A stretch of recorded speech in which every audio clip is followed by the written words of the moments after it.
got you on this one because I'm pretty sure you don't have the gift of miracles, but you're curious. I'm glad that you want to check out the gift of miracles. Here's our working definition.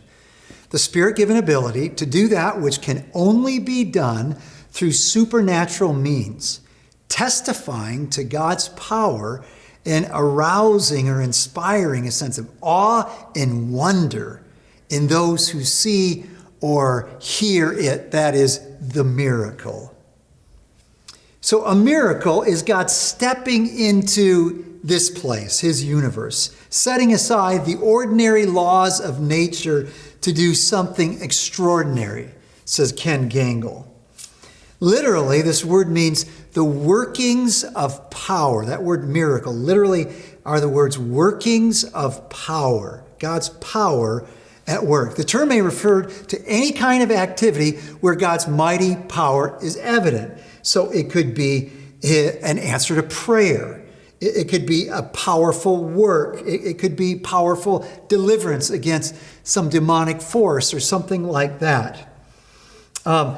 Miracles often authenticate the messenger and the message. In fact, when you go through the biblical history, you notice that there are periods of miracles. So there's miracles at the Exodus. There's miracles in the times of Elijah and Elisha. There's miracles in the times of Jesus. There's miracles in the times of the prophets. So not all the way through do we see these periods of miracles. But what we notice is every time the miracle is always pointing to the messenger, to the God who gave the messenger, and pointing to the awesomeness of who God is. And so we shouldn't be surprised that in a place that is very familiar and has great accessibility to the message of the gospel, that we don't see miracles as much. Part of the reason is it's our worldview. We don't expect it.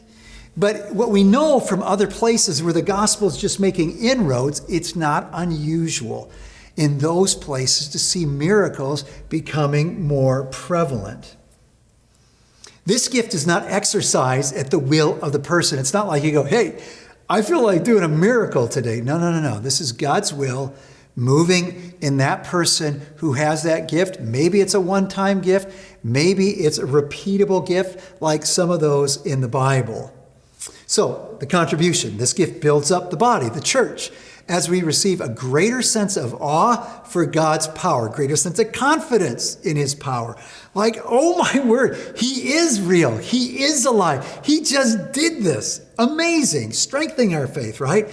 As miracles attest to the validity of the gospel witness, people too, on the other hand, will respond in faith and believe. So the body's built up, stronger faith in a great God, and people are going, who is this God that he can do these mighty things?